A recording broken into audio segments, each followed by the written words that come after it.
Frank Sinatra, Nat King Cole, Chet Baker, Tony Bennett, Mel Torme, Dean Martin, Sammy Davis Jr. These are the big names that instantly spring to mind when one asks, who is the greatest male jazz singer of all time? One name I seldom hear is Mose Allison. I want to find out today if Mose Allison deserves to be mentioned amongst the GOATs. Why Mose Allison, I hear you ask? Why not Harry Connick Jr. or Jamie Cullum or Cole Porter? It's because Mose Allison's album, The Word From Mose, happens to be the 15th CD in my collection, and if you've been following this channel closely, I'm reviewing and ranking my entire CD collection. I know nobody asked, but I did get bored. If you're here from the Crass video I made and wondering why I'm covering some jazzer from the 60s, I am back with a video soon called Ranking the Clash Albums Worst to Best. So if this isn't for you, just come back, I'll still be here.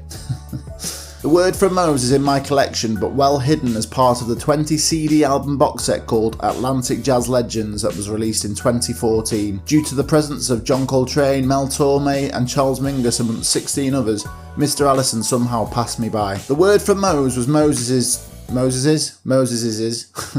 The Word From Mose was Moses' 12th album released in 1964, making me 60 years late to the party. I think it's its 12th studio album, and he did loads more after it. It's always hard to get a straight answer as to how many albums proper jazz people have released, especially when compilations and live albums and demos and reissues are thrown into the mix. Why do jazz musicians always seem to somehow release 248 albums each? Mose was in his mid-30s when he recorded this. His debut album, Backcountry Suite, came out when he was 30, so I'm presuming he won't be too burnt out despite this album being his 12th release. His last album came out in 2010 when he was 83, blimey, you gotta love the longevity there. The Word From Mose was recorded with Ben Tucker on bass, Roy Lundberg on drums and the main man on vocals and piano. Mose wrote 7 of the 11 tracks alone, with the other 4 tracks being covers by the likes of Muddy Waters. Before we jump into the review, if you could take a second to like the video and subscribe to the channel, I'd absolutely love it. Within 30 seconds of Mose delivering his word, it strikes you that not many bands or solo artists would sound this fresh on their 12th studio album. The merge of underlying simplistic jazz and blues songs structured in a traditional verse-chorus-verse is fleshed out well by the modern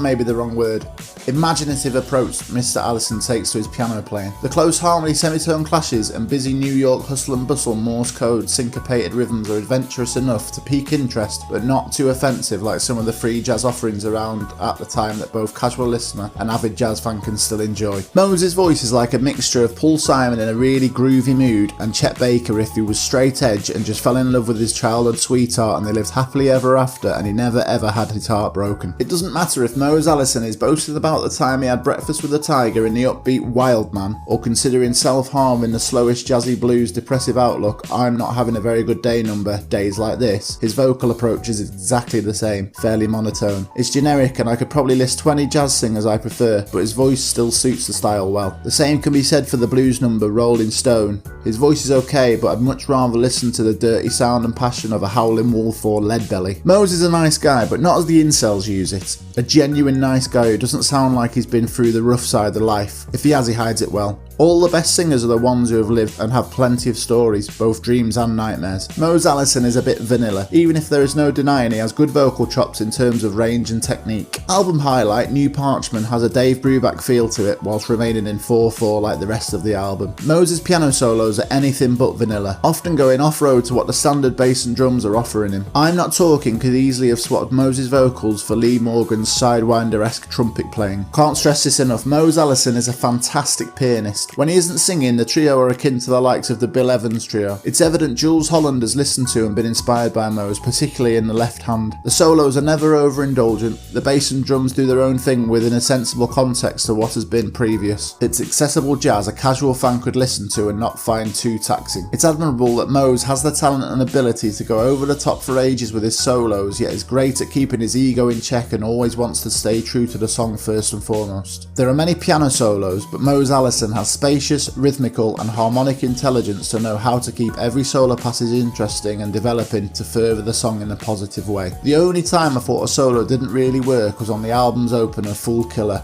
The noisy piano passage didn't really go with the rest of the song contextually. It's a fun album. The faster numbers in particular would go down well at a 4-year-old's birthday party. Again, not an insult even if it sounds like one. You can add Mose Allison to a list of artists featuring the Ramones and madness that kids love to jump around and be silly to. This album could be considered a love letter to jazz gone by. Musically, not really lyrically, at a time when free jazz and often an elitist approach to music was beginning to rule the roost. Or was it in a state of limbo between the cool jazz of the 40s and 50s and the eccentric electric phase of 70s jazz? I'm not a historian and I'm not going to pretend that I know about stuff I don't know about. So if you could let me know in the comments what was going on with jazz around that time, I'd be forever grateful. I've not even mentioned that Mose is heavily influenced by country music. I'm just wondering if Mose Allison was considered old hat in 1964. Like I did say, I am 60 years late to the party. It's an album that doesn't set the world alight, nor is a bad record. There are very few skip tracks and it's only 30 minutes long. It's a perfect length. I wouldn't be desperate to listen to this again, but I wouldn't complain if it came on at a kid's party. When I review these albums, quite often it could be a chore. I never skip any song no matter how much I want to. In this case, I wasn't annoyed and I didn't particularly want to skip anything, but neither did it hugely excite me. For that reason, I'll give it a 7 out of 10. Mose is a pleasant warm-up act, not a charismatic headliner. Now let's rank the Word of Mose with the rest of the albums. Starting from the top, I mean, it's not going to be near the top. You know, you got American Hardcore, I love the AFI, I loved Afro Cluster, Almeida was really good. Adele, yeah, I'd rather listen to Adele, I think.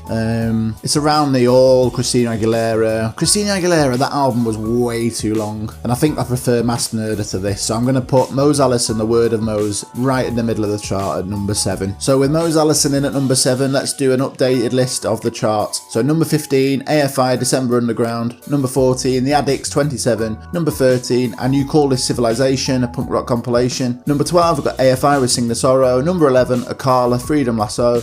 Number 10, Andy T, Life at Tether's End. Number 9, Angry Scenes Volume 4, that's another punk rock compilation. Number 8, we've got Christina Aguilera with Stripped. In at number 7, brand new entry, we've got Mose Allison, The Word of Mose. Number 6, we've got All with Masked Murder. Number 5, Adele, 21. Number 4, Almeida, Social Media Circus. Number 3, we've got Afro Cluster with We Don Land.